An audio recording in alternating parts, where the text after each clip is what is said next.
عليكم ومرحبا بكم في وصفه جديده من وصفاتي. ان شاء الله تكونوا بخير وانتم تشوفوا في الفيديو تاعي. الفيديو تاعنا اليوم الوصفه تاعنا اليوم وصفه جبتها لكم من الزمن الجميل. هاد الوصفه قديمه بزاف، على بالي بلي بزاف اللي تعقلوا عليها كانوا يديروها ماتنا بكري. يعني هاد الوصفه عندها اكثر من 30 عام. كنا نفرحوا هكا كي نخرجوا من القرايه نصيبوهم دايرينها، وكانوا يديروها بزاف في المناسبات، في افراح البيام، في الباكي كنا نربحوا كانوا يديروها لنا. اليوم جبتها لكم الوصفه الاصليه اللي كانت عندي من تاع زمان وكانت ماما ديرها، جبتها نشاركها معكم. ربي ينجح جميع وليدات المسلمين. بلا ما نطول عليكم فوت الوصفه، بسم الله. هنا عندنا ربع حبات بيض، فصلت البيض على الصفر. ماذا بكم البيض يكون بدرجه حراره الغرفه، يعني تكونوا جبتوه من قبل من الفريجيدير. هنا زدت عليه كاس تاع السكر، واللي يبغي يخدم بالميزان 200 غرام سكر، والزبده كيف كيف 200 غرام. هذه الباطه تاع 250 غرام تقلعوا منها مغرف كبيره معمره، هذيك هي. انا وزنت يعني قلعت 50 غرام وخليت 200 غرام. هذه هي راني ندير 200 غرام فوق هذاك السكر. يعني الوصفه راها واضحه: 4 صفار البيض، كاس تاع السكر، وزن 200 غرام، 200 غرام زبده، مغرف كبيره لافاني. انا كانت عندي لافاني ليكيد، ثاني ديروا قدر مغرف كبيره لافاني ليكيد، قرصات تاع الملح. وهنا البنات اللي كان عندكم مبشور تاع الليمون ديروا فيها حبه تاع الليم ربيوها مليح، غادي تعطيها ذوق شباب. انا ما كاش عندي الليم، يعني جابوه لي بصح جابوه لي روطار، كنت خلطت عيط نستنى فيهم وخلطت.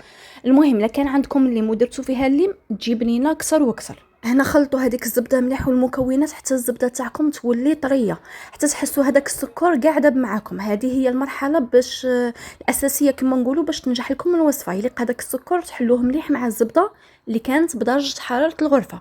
هنا كي حلينا هذاك السكر مليح مع الزبده، درت الكاس الاول تاع الفرينه ومعاه حبه خماره تاع الكاطو، وزن 10 غرام. ونخلط كل شيء غايه. كي خلطت الكاس الاول زدت الكاس الزوج، نقعدوا نزيدوا في الفرينه هنا تدريجيا.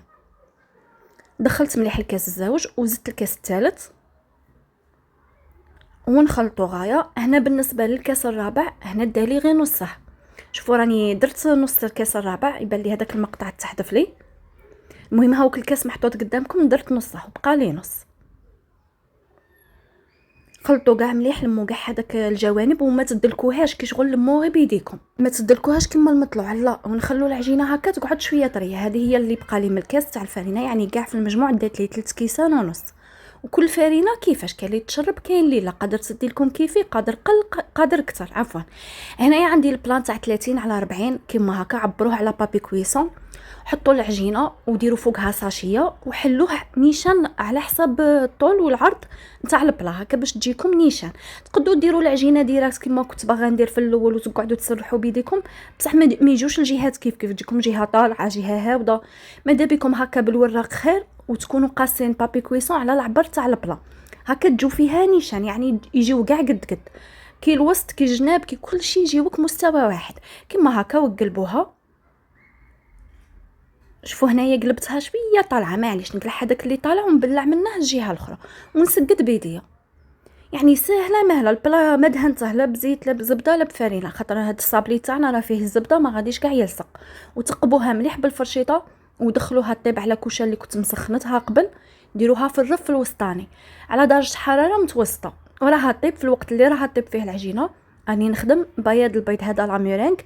هذاك بياض البيض طلعوه مليح بالباتور، طلعوه كما راكم تشوفوا.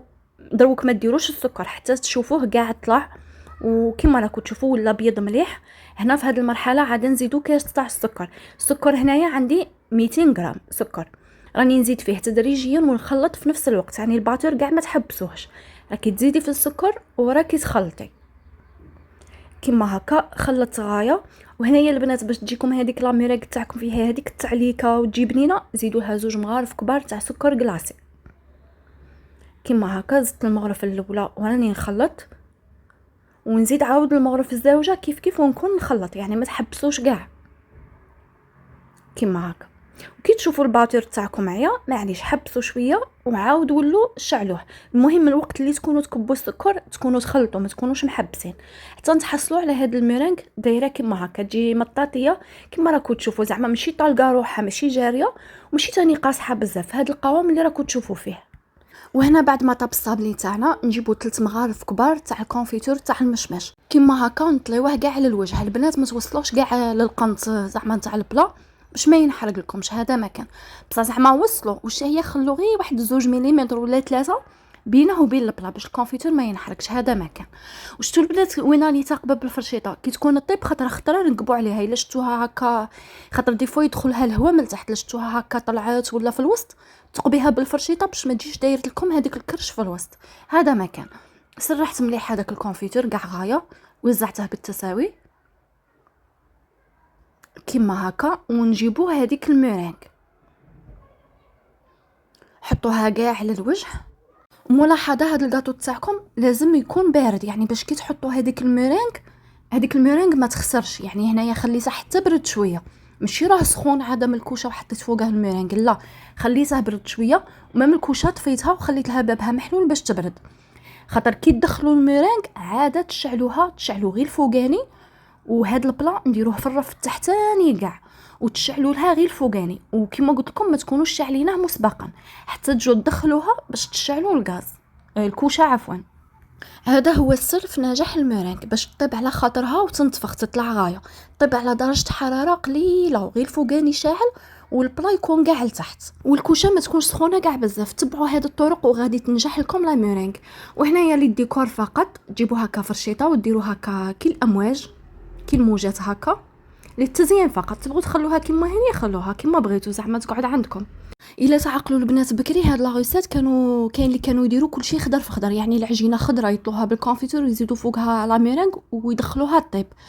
هي كتجي شابه بصح كاين اللي ما يعرف لهاش التوقيت نتاع الغاز وما زعما ما يعرفش يطيبها تقعد معجنه. بصح هذه نضمن لكم باللي ما تقعدش معجنه، تجي بنينه بزاف. والصابلي ماشي تقولوا كي طاب زوج خطرات غادي ينحرق ولا غادي يجي ما شاء الله. هنا يديروا لها رشه نتاع الكاوكاو. هنا الكاوكاو كان عندي مطحون به بقشوره باش يعطيها هذيك النظره شابه بزاف. شوفوا كيفاش جا. وهنا دات لي تقريبا واحد 35 حتى 40 دقيقه في الكوشه. كما راكم تشوفوا انا الكوشه تاعي تحمر الوسطاني. مالا كي تشوفوا كوشتكم تحمر لكم الوسطاني غطوا هذيك الجهه الوسطانيه غطوها بحاجه. انا درت لها بابي كويسو، تقدروا ديروا غير بابي عادي باش الجناب تاعها عاودوا يحمر باش تجي حمراء كيف. وهنايا في التقطاع تقطعوها وهي عاد سخونه، ما تخلوهاش تبرد باش لا ميرينغ ما تعذبكمش. انا هنا استعنت بهذا المسطره تاع 30 يعني العرض تاعها درت به وقطعت كي الطول كي العرض كيف قطعتها بهذا المقاس باش يجوا مربعات صغار هكا. اللي قبط شي حبه يكملها وجاو ظريفين جاو ما شاء الله. كما قلت لكم هنا قصيتها سخونه بصح ما تقلعوش المرصيات. انا قلعت غير هذوك لي شوت اللي معطره عطيتهم للدراري، بصح خلوها كما هي كي تزيد تبرد مليح عاده قلعوها. المهم تكونوا صاي تكونوا قاصينها. هنا بعد ما بردت مليح نجي نعاود نقصها. هنا كي تشوفوا لا ميرينغ تتفتت شويه عادي، هي ما غاديش كاع تتفتت تطيح لا، غير كي شغل تتشقق. هذا ما كان. شوفوا كيفاش جات ما شاء الله. صدقا يا البنات بنينه كاع بزاف، يعني كاع اللي ذاقوها عندي عجبتهم. وهذه وصفه كما قلت لكم نتاع ماما نتاع زمان نورمالمون كدارتها السيده رزقي. لا ما خفتش نكذب، يا السيده رزقي يا السيده ابو حامد مانيش عاقله. المهم ماما كانت كسبتها في كاي.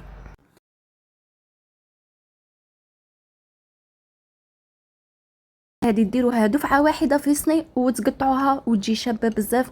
تقدموها مع العصائر، تقدموها مع لاتاي مع شمال تتمشى بنينه نتاع الصح. شوفوا هنايا انا نقص لكم حبه. شوفوا الطراوه تاعها كيفاش طريه، وهذيك العميرينغ تقرمش. يعني نتمنى تجربوها، واللي جربتها ترد عليا في التعليقات ما تبخلونيش. دي فوا تجربوا الصوالح بصح تجوني البريفي تقولوا لي جربناها ونجحتنا. انا ماذا بيا تكتبوا في القناه باش هكا كاع يستافدوا. كاين اللي تبغي هكا دير بصح تبغي تقرا التعليقات كي تشوف الناس نجحت لهم عاده تجرب. وصلنا لنهايه الفيديو غالياتي، ما تنساوليش هذاك الجيم وهذاك التعليق الحلو كيفكم، والى فيديو قادم. سلام.